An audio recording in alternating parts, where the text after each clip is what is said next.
भाई अगर as a developer आपको गूगल करना अच्छे से आता है तो मतलब आप बहुत अच्छा काम कर सकते हैं सक्सेसफुली। गूगल का क्या सीन है, गूगल करने का मतलब क्या है कि आपको कोई कोड चाहिए तो आप उस कोड को कैसे निकालेंगे गूगल से, वो चीज इंपॉर्टेंट है। भाई सारा कोड आप कर लो, जरूरी तो नहीं है।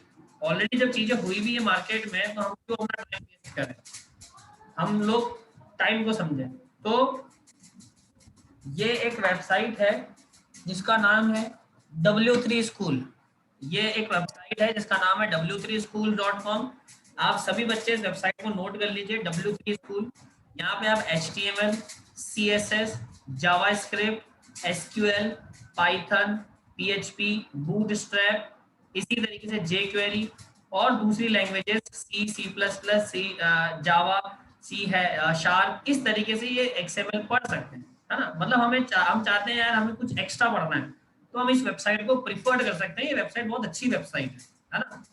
और एक वेबसाइट बनाने के लिए HTML, CSS, जावास्क्रिप्ट और बूटस्ट्रैप इसका यूज किया जाता है एक अच्छी डिजाइन बनाने के लिए। HTML, CSS, जावास्क्रिप्ट और बूटस्ट्रैप, इन चार चीजों का यूज करके आप क्या बना सकते हो, अपनी वेबसाइट को अट्रैक्टिव बना सकते हो। आपको अगर वेबसाइट डायनामिक बनानी है तो PHP, ठीक है। चलो अब मैं आज यूज कर रहा हूं, जैसे आप देखो एमपीएस में ये क्या चल रहा है, ये स्लाइडर चल रहा है, इसको बोलते हैं स्लाइडर। ये स्लाइडर चल रहा है तो मुझे स्लाइडर अपनी वेबसाइट में डालना है। तो मैं सबसे पहले गूगल ओपन करता हूं। अब मुझे गूगल में आज क्या चलाना भाई, मुझे स्लाइडर की कोडिंग निकालनी है, स्लाइडर इन HTML। तो मैं क्या करूंगा, स्लाइडर इन HTML, ये लीजिए। स्लाइडर इन HTML में जब आप सर्च करेंगे तो बहुत सारे लिंक खुलेंगे। इस लिंक में आप सबसे पहले ये देखेंगे कि भाई W3 स्कूल कहाँ है। जहाँ W3 स्कूल है आपकी वो ऑथेंटिक वेबसाइट है, आप उसको पकड़ें। How to create a slide show, ठीक है, तो आप इसको क्लिक कीजिए। एक यहाँ पे आ रहा है देखो W3 CSS slide show, CSS के थ्रू भी स्लाइड शो चला सकते हैं, बूट स्ट्रैप के थ्रू भी क्लाउजल चला सकते हैं, स्लाइड शो जिसको बोलते हैं। तो अभी मैं HTML के थ्रू चला रहा हूँ तो मैंने HTML पे क्लिक किया। ये देखो ये कैसे चल रहा है, अभी इस पे क्लिक करोगे ये चलेगा इस तरीके से। लेकिन मैं चाहता हूँ ऑटोमेटिक चले, तो आप थोड़ा नीचे स्क्रॉल करो और इसको स्क्रॉल करते चले जाओ। तो ऐड जावास्क्रिप्ट का यूज करोगे तो खुद ही अपने आप स्लाइड चलेगा। अब देखो जैसे मल्टीपल स्लाइड शो है और ये ऑटोमेटिक स्लाइड शो है। ऑटोमेटिक स्लाइड शो पे जाके मैं जैसे ट्राई इट योरसेल्फ करता हूँ तो यहाँ पे देखो ये चीज हर 2 सेकंड में अपने आप बदल रही है। तो इसका मतलब मुझे ये समझ में आया, अरे यार मुझे यही चीज चाहिए, मुझे इसी को चलाना है। हाँ 2 सेकंड की जगह 3 सेकंड कर दूंगा, 5 सेकंड, लेकिन चाहिए यही। तो जब यही चाहिए तो आप इसकी लेफ्ट साइड में देखो कोडिंग एज इट इज है। ये सारी कोडिंग हमारे काम की है, ये पूरी कोडिंग सिर्फ और सिर्फ स्लाइड शो की और किसी की नहीं है। तो मुझे ऑटोमेटिक स्लाइड शो और ये नहीं चाहिए, इसके नीचे वाला सारा पार्ट मुझे चाहिए। तो मैं यहाँ से, आप देखना मैं आपको कोड कॉपी करना सिखा रहा हूँ। पूरा कोड मैंने कॉपी किया, Ctrl+C, यहाँ पे लाए। इसके बाद अब मैं स्लाइड शो चला रहा हूँ तो यहाँ पे लिख रहा हूँ होम बैनर स्लाइड शो, और अब मैंने इसको इस तरीके से करके कमेंट बना दिया और यहाँ लाके मैंने इसको स्लाइड शो स्टार,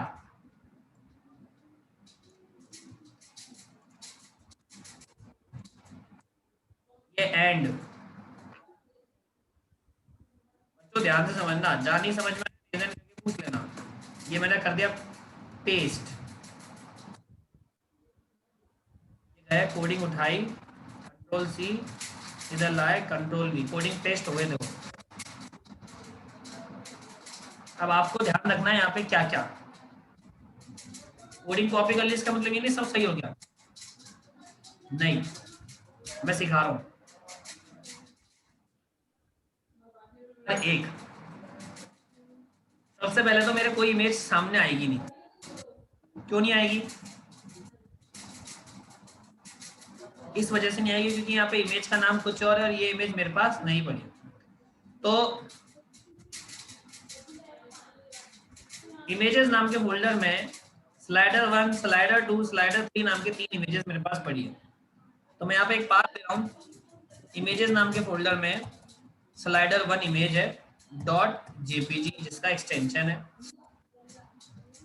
कॉपी करते हैं, सेकेंड इमेज है तो यहाँ पे आ जाओ, कंट्रोल V, सेकेंड इमेज है, यहाँ आ जाओ, कंट्रोल V, ये थर्ड इमेज है, 3 इमेज हो गई स्लाइडर 1।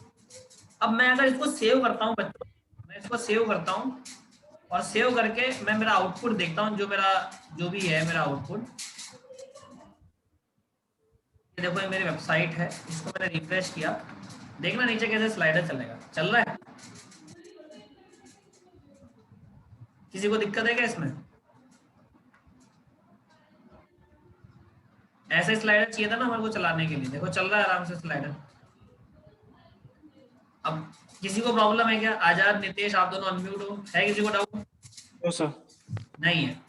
अब यहाँ पे क्या आ रहा है, देखो 1 2 3 लिखा हुआ आ रहा है। ऋषिराज का कोई डाउट? हाँ ऋषिराज, करो अनम्यूट करो।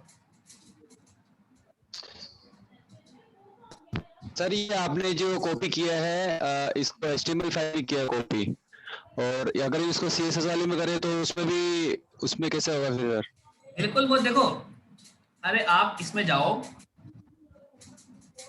यहाँ से बैक जाओ, जब इसको ये CSS खोलोगे, ये देखो CSS स्लाइड शो, तो ये सीधा खुलेगा ही CSS का ना, देखो ये खुली CSS का एग्जांपल रहा है ना। अब आप इसको ट्राई इट योरसेल्फ पे जाओ, ये देखो पूरी कोडिंग जैसी यहाँ पे लिखी है वैसे एज इट इज, आपको सिर्फ कॉपी पेस्ट करना है, एज इट इज स्लाइडर चलेगा यहाँ पे जो है। समझ रहे हो आप मेरी बात? नहीं सर, इसमें स्क्रिप्ट टैग आ रहा है तो वो भी उसमें CSS में अप्लाई करेंगे क्या सर? नहीं नहीं, वो जो यहाँ पे जहाँ जैसा यहाँ लिखा है आपको एज इट इज उसको पेस्ट करना है वहाँ पे, आपको चेंज नहीं करना। आप थोड़ा भी चेंज करोगे, आपको नॉलेज नहीं है तो मतलब आप फंस जाओगे। अभी देखो हम यहाँ पे फंसे हुए हैं, कैसे? यहाँ पे देखो ऊपर 1 2 3 आ रहा है, इमेज कट रही है, जबकि MPS की वेबसाइट देखो कोई भी 1 2 3 लिखा हुआ नहीं आ रहा। और चल तो हमारी भी सेम ही रही है, लेकिन ये 1 2 3 ये कैप्शन ये एक्स्ट्रा लिखा हुआ आ रहा है, इसका क्या करें? तो इसलिए आपको नॉलेज होना इन चीजों की बहुत जरूरी है। देखो अब समझो, मैं यहाँ से सबसे पहले तो 1 2 3 हटाऊं। तो सर ये मेन्यू बार आपने बनाई क्या सर? है क्या कहना चाह रहे हो?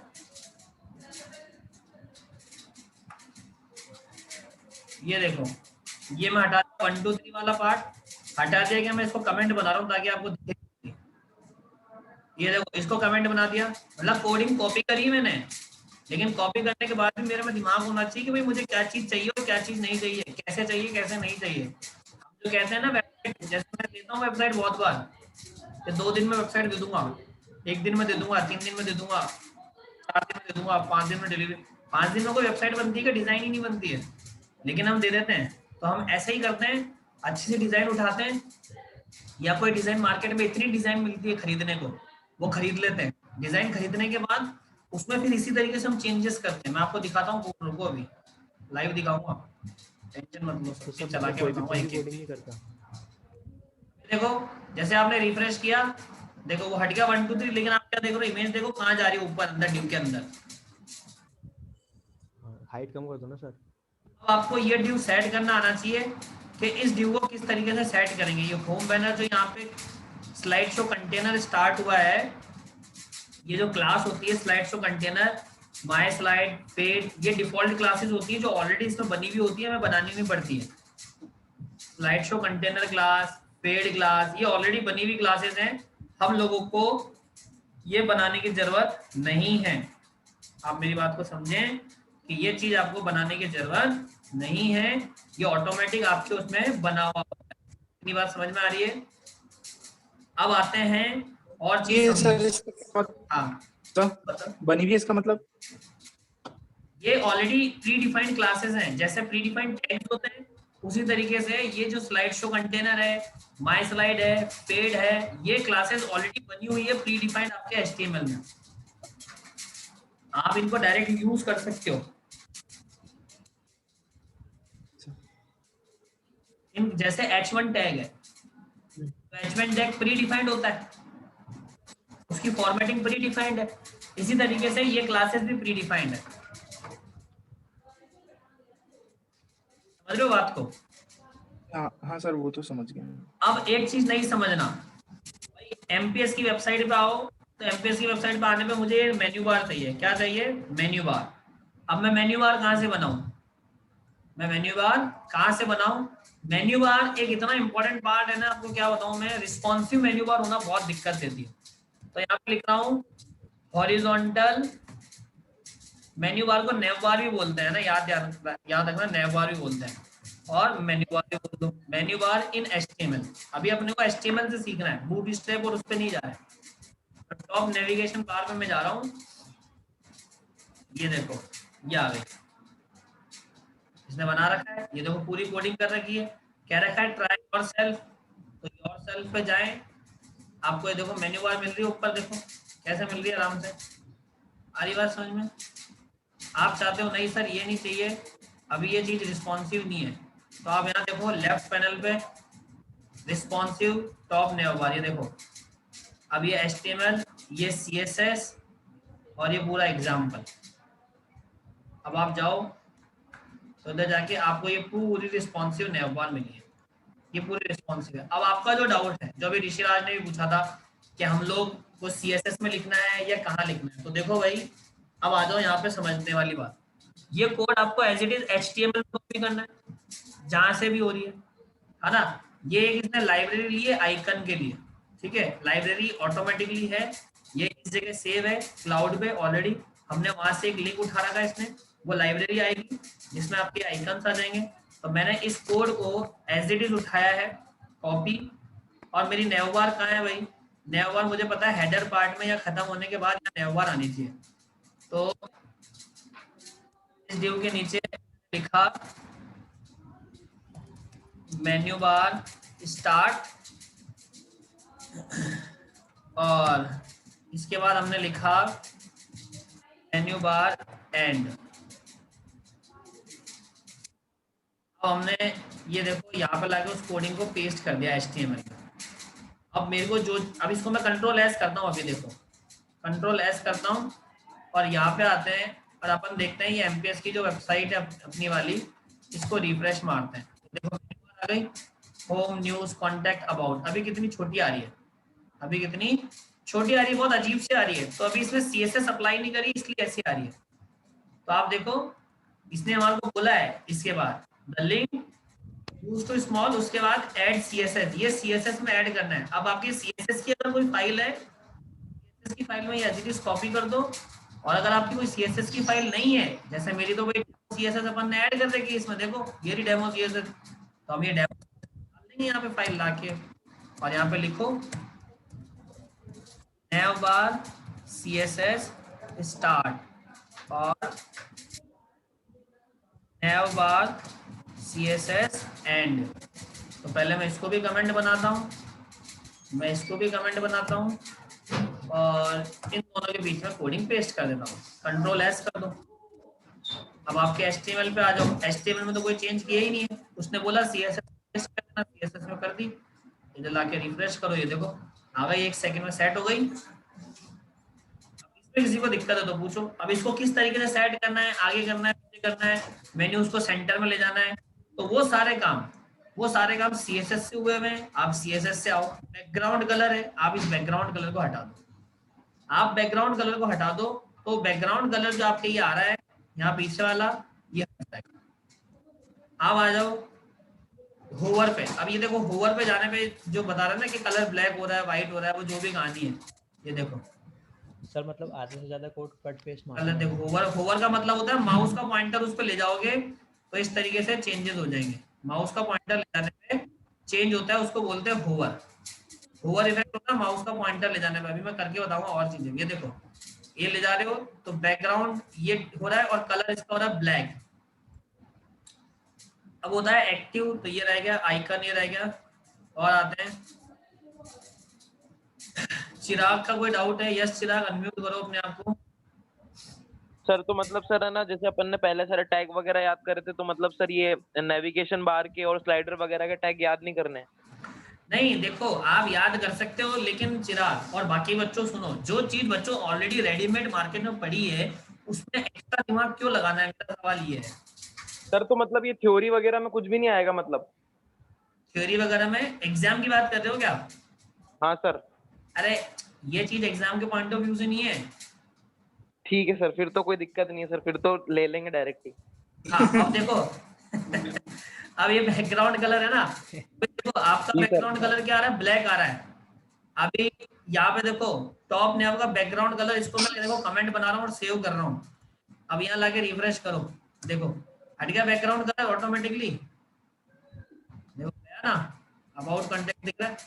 तो अब आपको ये चीज समझ में आनी चाहिए कि मैं इनमें किस तरीके से चेंजेस करूँ। आपको समझ में आना चाहिए कि मैं किस तरीके से चेंजेस करूँ, ये आपका दिमाग होना चाहिए। आपको आपके दिमाग में रहना चाहिए कि हम किस तरीके से इसको चेंज करें। आप देखो टॉप नेविगेशन है, इसमें यहाँ पे सब चीज सेट कर रखी है। अगर मैं चाहता हूँ बीच में आए तो यहाँ पे दे दो भैया मार्जिन लेफ्ट, सबने पढ़ा है, मार्जिन लेफ्ट मैंने दिया 20% और मैंने इसकी विड्थ दे दी, विड्थ हमने कर दी मान लो कोई 600 पिक्सल। तो ये सीधी सीधी छोटी हो जाएगी भी चीजें, देखो मैं करके बता रहा हूँ आपको एडिटिंग। ये देखो छोटी हो गई 600 पिक्सल पे, कैसी आ गई छोटी, ये बिल्कुल देखो ड्यू छोटा सा हो गया ऐसे। तो ये सारी चीजें आपको होना चाहिए कि आप कितना इसको चेंज कर रहे हो, कितना चेक कर रहे हो। आपको ये सारे काम इस तरीके से फॉर्मेटिंग से आने चाहिए कि आप फॉर्मेटिंग कर सको। ये देखो मार्जिन जैसे ही दिया मार्जिन देते ही ये कितना कॉन्सेप्ट बिगड़ गया। अब आप बोलोगे सर ये तो बहुत ज्यादा बिगड़ गया, इसको हम कैसे सेट करेंगे। देखो दो तरीके हैं। पहला तरीका तो ये जो आपने चेंजेस किया उसको हटा दो तो अपने आप ही सेट हो जाएगी, तो सबसे आसान तरीका। दूसरा तरीका आप कहते हो कि सर इसको मैं मेरे हिसाब से एडजस्ट करना चाहता हूँ, तो अच्छी बात है, कोडिंग में जाओ। अब यहाँ पे आ जाओ, जो आपने मेन्यू बनाया है, यहाँ पे जो आपने ड्यू बनाया ना ड्यू, ये ड्यू में यहाँ पे एक स्टाइल लगा दो छोटी सी, और इसकी जो हाइट सॉरी विड्थ है उस विड्थ को सेट कर दो यहाँ पे 600 पिक्सल ऐसे, तो वो ड्यू सेट हो जाएगा, तो वो ऑटोमेटिकली चीजें सेट होगी। मतलब आपको ये सारी चीजें समझ में आनी चाहिए। देखो 600 पिक्सल हो गई। अब आप कहते हो सर इसको सेंटर में ले आओ, बीच में ले आओ, तो यहाँ पे इसको मार्जिन लेफ्ट दे दो 20%, 30%, वॉटेवर जो भी आप देना चाहें, it's totally depend on you कि आप क्या देना चाहते हैं। जैसे मैंने अभी इतना सा दिया है चेंज, ये सब मैं आपको एक मतलब चेंजेस पर्पज से बता रहा हूँ। देखो चेंज हो चुकी है सारी चीजें ऑटोमेटिकली। अब आप चाहते हैं कि सर इस पे ये ना थोड़ा सा ये ब्लैक कलर अजीब लग रहा है, तो कोई बात नहीं, आपको ब्लैक कलर नहीं करना, मत करो। आप डेमो सीएसएस में जाओ, जो अपनी सीएसएस फाइल है उसमें आपका जो कलर है, ये देखो यहाँ पे कलर बता रहा है, ये कलर बता रहा है, आप इस कलर को करो एक बार रेड, है ना। मैं आपको सिर्फ चेंजेस करने के पॉइंट ऑफ पर्पज से बता रहा हूँ ताकि आपको चीजें आ सके। आप इसको करो रेड और यहाँ लाके रिफ्रेश करो, रेड कलर में आ गया। और रेड कलर में आने के बाद अब आप इसका जो एक्टिव का या जो उसका बैकग्राउंड कलर है, उस बैकग्राउंड कलर को हटा दो। बैकग्राउंड कलर था टॉप नेव का, इस बैकग्राउंड कलर को कमेंट बना दो और सेव करो। अब देखो ब्लैक कलर हट जाएगा और सब मेन्यू रेड कलर में दिखेंगे। तो आपको लग रहा था ना कि इधर वो हटा दो यार, वो अजीब लग रहा था, हटा दिया। ये देखो इसने बोला, अब देखो इसका बैकग्राउंड कलर क्या है, पिंक कलर है, लाइट पिंक। तो यहाँ आपको लाइट पिंक कलर पता होना चाहिए क्या कोड से बनेगा, तो आप बैकग्राउंड में वही कोड दे दो उठा। ये जो बैकग्राउंड है इसमें वही कोड दे दो। देखो बताता हूँ, रुको यहाँ पे आओ, ML colour picker, yellow colour picker पे जाओ, यहाँ पे कलर बनाओ, जैसा भी कलर चाहिए, जो भी कलर चाहिए वो कलर बनाओ। भाई मेरे को कैसा कलर चाहिए मैं वो कलर बनाऊंगा, it's totally depend on me कि मैं क्या चाह रहा हूँ। जस्ट फॉर एन एग्जांपल मैं ऐसा चाह रहा हूँ, इधर उधर से इसको नहीं कैसे बनेगा, पिंक कलर कहाँ गया, वो लास्ट में ये अरे ये तो रेडिश जा रहा है, कोई बात नहीं ये ले लो, ये इतना लाइट ले लिया, आपकी इच्छा है जितना लाइट लो। तो देखो इधर आपको लेफ्ट साइड में आउटपुट भी तो दिख रहा है सर और लाइट करो। ये ऑल लाइट ले लिया। सर ये तो वो वाला पिंक है, वो बिल्कुल ही लाइटिश है वो तो। देखो अरे छोड़ो, आप चाहते हो सर ये का यही सेम डिट्टो कॉपी कलर ले लो, कॉपी कलर चाहिए बोले मुझे तो मतलब सेम ये यही, तो आप ये भी ले सकते हो। सबसे आसान तरीका बताता हूँ कैसे, फोटोशॉप खोलो। अरे यार भी सिस्टम में फोटोशॉप चलेगा बहुत आराम से, रुको सर ये है सर मैं बात पूछूं? हाँ बताओ। सर फिर तो ये सर आधे से ज्यादा कोड तो अपन ने कट पेस्ट ही मार दिया। हाँ आधे से ज्यादा क्या, हम तो 70% वेबसाइट बना देते हैं ऐसे। तो सर और अगर अपन ने कट पेस्ट कर दिया और कुछ चीजें अपन को पता ही नहीं है फिर? कट पेस्ट में बहुत दिमाग चाहिए होता है। जैसे अभी सर, जैसे आपने होवर सिखाया, अभी जैसे होवर आपने बताया तो हमें पता लगा। हाँ अब सर ऐसे पता नहीं हो तो किसी को? तो उसका एक ही तरीका है यार, उसका एक ही तरीका है कि आप है ना यहाँ पे जाओ, देखो बहुत सारी चीजें पढ़ा सकता हूँ, आप यहाँ पे जाओ CSS में, लेकिन हमारी जो क्लास होती है ना वो इंट्रो है और हम चीजें बता सकते हैं। देखो जैसे मैंने आपको कलर बता रखा है, बैकग्राउंड बताया, बॉर्डर बताया, मार्जिन बताया, पैडिंग बताया, हाइट विड्थ बताया, ठीक है। ऐसे ही मैंने फॉन्ट, लिंक ये आपको बताया, टेबल बताया। अब इसमें आप जाओगे ना, अब देखो जैसे टेबल में जाते हो, टेबल के अंदर की CSS एक अलग CSS स्टार्ट हो गई, आप यहाँ से जाके उसकी पूरी CSS पढ़ सकते हो कि बॉर्डर को किस तरीके से दिया जाएगा, बॉर्डर कोलैप्स क्या होता है। यहाँ पे इसको ट्राई इट योरसेल्फ पे गए और यहाँ पे इसको चेक किया कि भाई क्या दिक्कत आ रही। कोलैप्स का मतलब होता है अभी जो मल्टीपल बॉर्डर्स आती है ना, अभी बीच में गैप आते हैं, वो हट जाता है। Yes sir. तो अगर आपने कोलैप्स प्रॉपर्टी यूज करी है तो वो, अभी जैसे एग्जांपल समझो, मैं अच्छा सर इसको मतलब नहीं, मैं करके बता रहा हूँ लाइव। जैसे ये है, इसको कमेंट बना दिया, कट कर दिया मान लो, और सेव किया और अब रन किया इसको, तो देखो कैसी बॉर्डर आ रही है। और आप इस कोलैप्स प्रॉपर्टी को पेस्ट करो और अब रन करो, देखो कोलैप्स का मतलब समझ में आ गया। समझ गए सर। ऐसे ऐसे आपको है ना ये प्रॉपर्टियां पढ़नी पड़ेगी। देखो अरे CSS देखो मैं कितनी इंस्टॉल कर रहा हूँ, मैं आपको कंटिन्यू पढ़ाऊँ ना तो मैं 2 महीने में भी ये CSS खत्म नहीं कर पाऊंगा। कल किसी बच्चे ने पूछा भी था HTML और CSS वाला कोर्स, किसने पूछा था, वो चिराग या कोई और था, किसने पूछा? चिराग, रेज हैंड करना अगर वो बच्चा मेरे पास अभी क्लास में है तो। चिराग भागचंदानी, करो अनम्यूट करो बेटा। जी सर। आपने बेटा वो कोर्स खोल के देखा जो मैंने बताया था आपको? हाँ सर देखा था।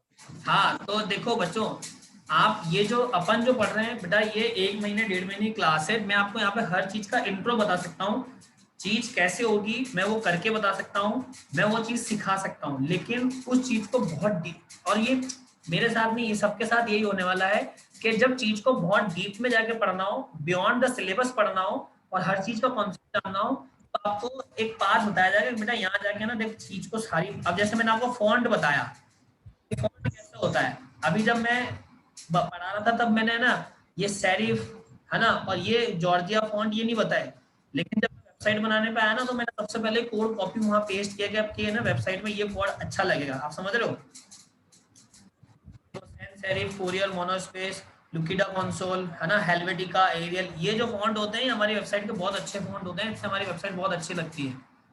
तो ये चीजें जो बच्चों आप जो कह रहे हो कि हमें नहीं पता पड़ेगी, तो इसके 2 तरीके हैं। पहला तरीका ये है कि आप चीज को यूज करते जाओ। मैंने आज आपको ये W3 स्कूल का एग्जांपल खोल के मैं इसीलिए कोड कॉपी करके पेस्ट करके आपको सिखा रहा हूँ कि आप एक एक चीज को अपने हाथ से करो और एक एक यहाँ से देखो। यहाँ पे आप जब HTML पे जाओगे तो HTML के टैग खुल गए, मैं आपको यहाँ तक पढ़ा चुका हूँ ऑलरेडी, ये लेआउट तक हम ये कर रहे हैं। देखो लेआउट बना रहे हैं हम, लेआउट के बाद अब हमारा ये वाला पार्ट जो है ये हमारे काम का नहीं है।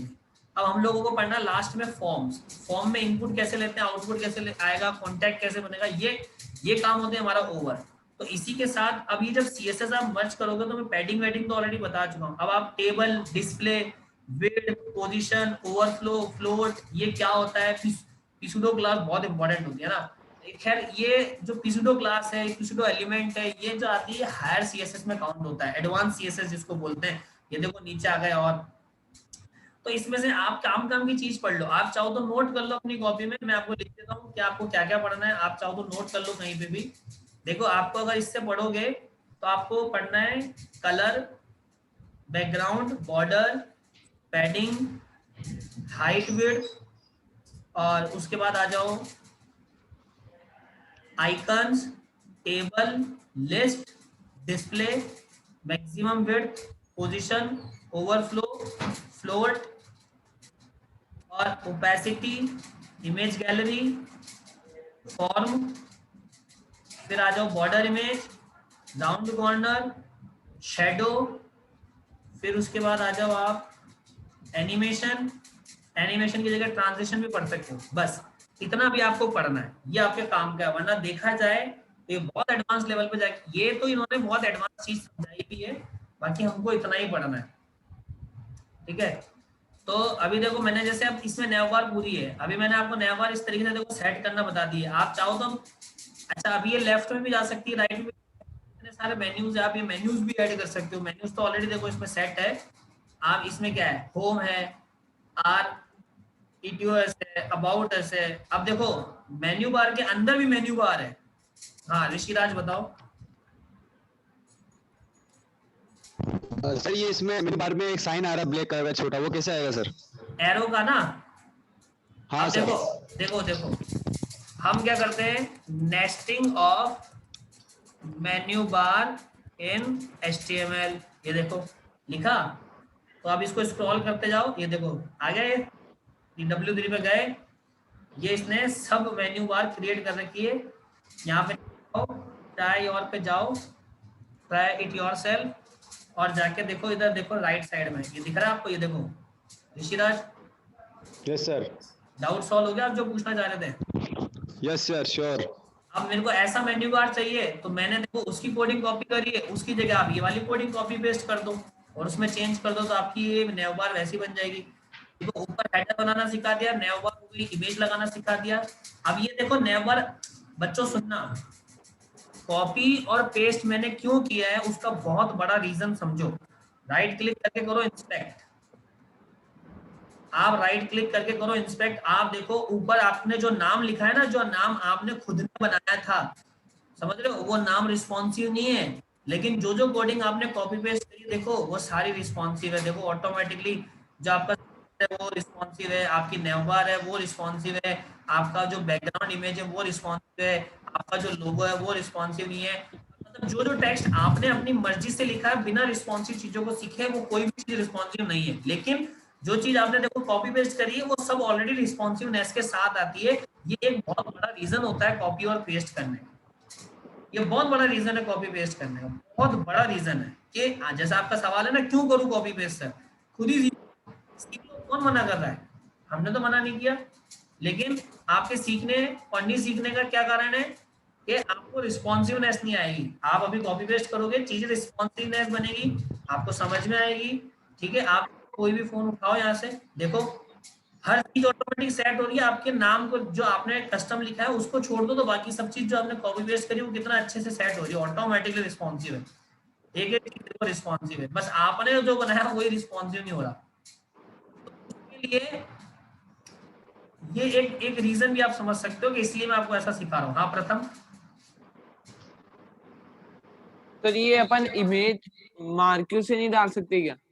अरे इमेज मार्क्यू से डालोगे ना तो सिर्फ इमेज चलेगी, रुको मैं डाल के बताता हूँ आपको। यहाँ ना लास्ट में करता हूँ स्क्रिप्ट के बाद में, इधर ये मार्क्यू स्टार्ट किया, मार्क्यू क्लोज किया, और अब ये इमेज टैग है ना, ये इमेज टैग में इमेजेस डाल देते हैं। फिर सर वो स्लाइड से थोड़ा चलेगा?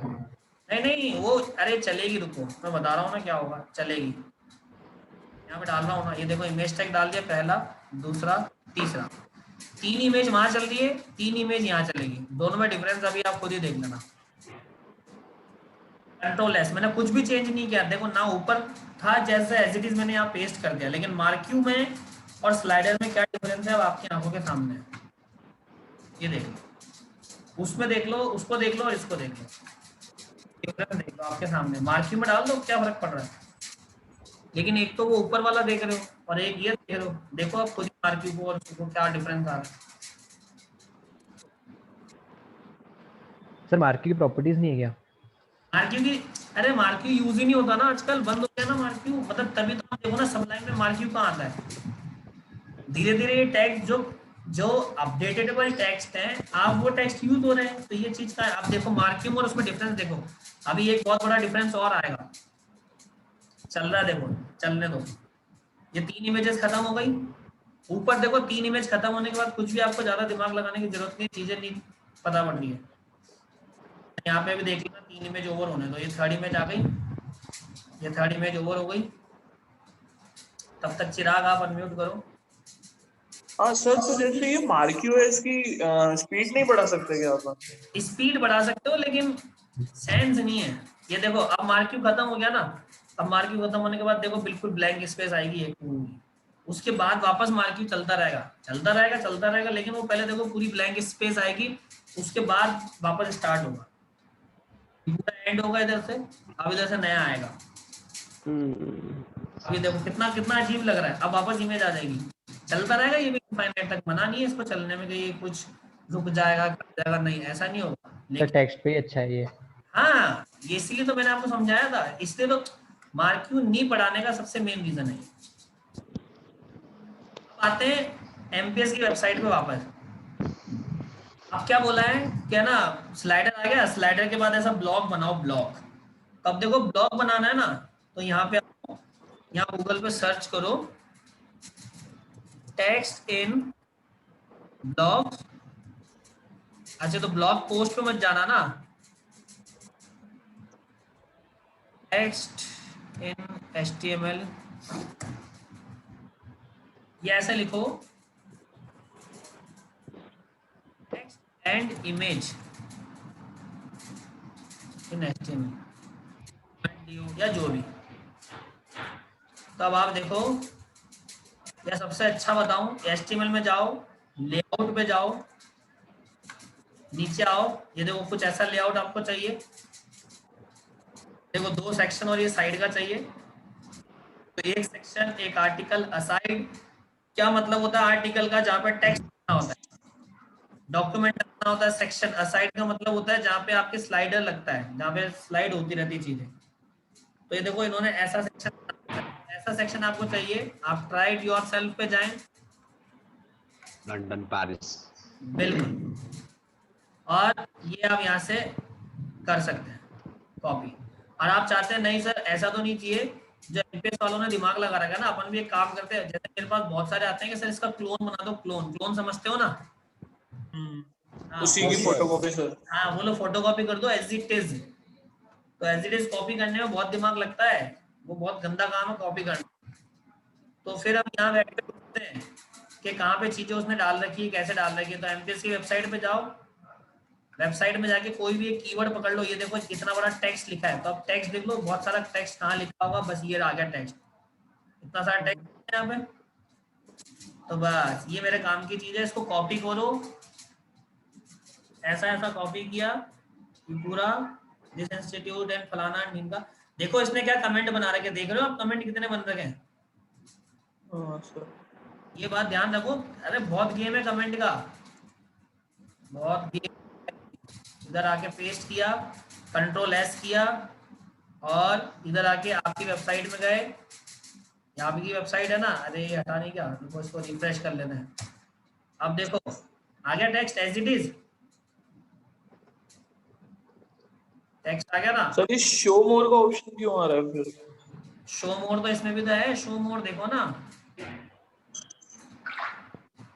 आ रहा है अभी ये अरे ये चीज नहीं आई है ना, क्यों नहीं आई है, अभी देखो रुको, ये देखो इमेज कहाँ से उठा रहा है, इमेज तो चलो वहां से उठा रहा है, लेकिन इसकी जो CSS है वो CSS नहीं आई है ना अभी।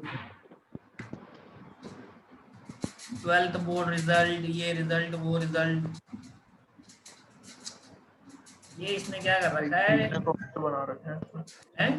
कितने कमेंट बना रखे हैं सर? कितने डिव डाल रखे हैं? अरे ये तो कुछ भी नहीं है, डालना है, अरे डालना है कमेंट, तो कमेंट बनता है और ड्यू भी बहुत सारे डालने पड़ते हैं तब जाके काम होता है, ऐसे थोड़ी ना चलता है। देखो न्यू स्टिकर तो एक आईडी ले ली इसने, अब इसने कुछ बनाया होगा आईडी में न्यू स्टिकर नाम से। अब रुको आपको चला के बता दो सर इसको कितना टाइम लगा होगा ये कोडिंग करने में? अरे जैसे हम लोग खुद कर, मैं बताता हूँ आपको बच्चों, सुनो मेरी बात सुनो, हम लोग खुद कोड करते हैं ना, एक मिनट एक चीज बताता हूँ आपको, सुनना ध्यान से। ये देखो कितनी चीजें आ गई है, अब ये क्यों नहीं सेट हो रही, कोई बता सकता है ये सेट क्यों नहीं हो रही है? सर CSS नहीं है ना, CSS नहीं है, ये बहुत इंपॉर्टेंट बात है। अगर CSS आप अपनी खुद की लगाओगे तो इस तरीके से आप, हाँ अगर CSS आपने खुद की लगाई तो आपको ये चीज नहीं देखने को मिलेगी, कोई आपकी वेबसाइट को इस तरीके से कॉपी नहीं कर सकता। अब मैं चाहता हूँ कि भाई ये देखो, मैं चाहता हूँ कि ये यहाँ पे समझो कि ये एज इट इज आ रहा है ना, एज इट इज, पहले तो मैं भी एज इट इज लेके आऊं सर, पहले तो ये बताओ। तो एज इट इज लाने का एक तरीका है बहुत सिंपल सा, वो ये है कि आप इसकी पूरी कहानी को हाइड करो। सबसे पहले ये लीजिए, मैं इसको कमेंट बना रहा हूँ, ध्यान रखना। ये मैंने कमेंट बनाया। अब मैंने क्या किया, इस कमेंट के बाद में यहाँ पे एक पहले तो कमेंट डाल देंगे कुछ भी कि after slide show text image, ठीक है। ये मेरा स्टार्ट हो रहा है इसलिए मैंने स्टार्ट, और जब मेरा एंड होगा तो मैं इसको क्या लिख दूंगा, कंट्रोल सी, और यहाँ लाके कंट्रोल ई पे इसको लिख देंगे एंड। आ रही बात समझ में?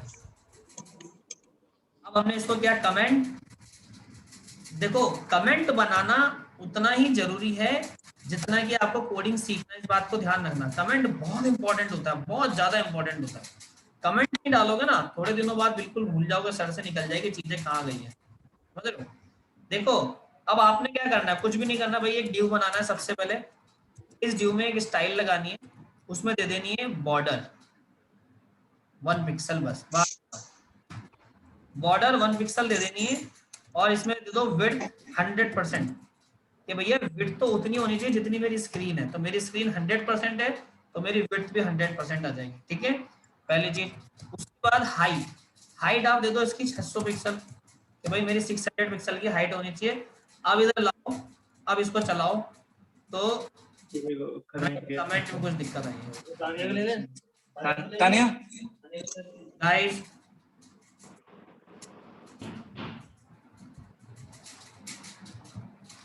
ये डबल कमेंट बना है ना इसका,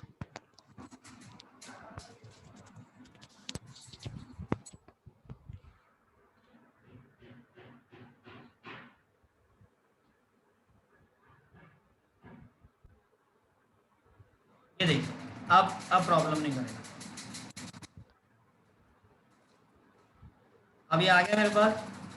अब मेरे को कहीं पे भी अभी वो ड्यू नहीं दिख रहा है, तो आप में से कोई भी ऐसा स्टूडेंट जो मेरे को ये रीजन बता सकता हो कि सर वो ड्यू क्यों नहीं दिख रहा, जो ड्यू बैकग्राउंड कलर। ये देखो ये लास्ट में हमने दिया ना, जिसमें हमने स्टाइल में बॉर्डर भी दिए, विड्थ भी दिए, हाइट भी दिए, सब कुछ तो दे दिया, लेकिन फिर भी वो ड्यू नहीं दिख रहा है। इसका रीजन बता सकते हो कोई भी? सर सर बैकग्राउंड कलर दो ना सर, बैकग्राउंड कलर दो, रुको ये सर बॉर्डर का कलर नहीं दिया, सॉलिड ब्लैक लाइक दैट कुछ भी। हाँ ठीक है, बैकग्राउंड कलर मैंने दिया रेड, और बॉर्डर में 3 बातें होती है ना, बॉर्डर रेडियस बॉर्डर, हाँ वो भी तो दो सर। तो अभी इसको अपन दे देते हैं बॉर्डर रेडियस, दे देते हैं कि रेडियस बॉर्डर स्टाइल स्टाइल वो तो बाय डिफॉल्ट सॉलिड ही आएगा। ठीक है। एक मिनट रुको, अपन इधर लाके इसको करते हैं रिफ्रेश। ये देखो आपका इतना बड़ा ड्यू बना है, अपन को इसको छोटा करके और इस ड्यू को इस तरीके से इस पार्ट में डिवाइड करना है कि यहाँ पे ये टेक्स्ट भी आ जाए, ये दोनों भी आ जाए, और इधर ये भी चलता रहे। इन 3 पार्ट में इस ड्यू को मुझे तोड़ना है, ठीक है। तो कैसे होगा वो हम, एक मिनट रुको, त्रिवेंद्र सर आए। Yes sir.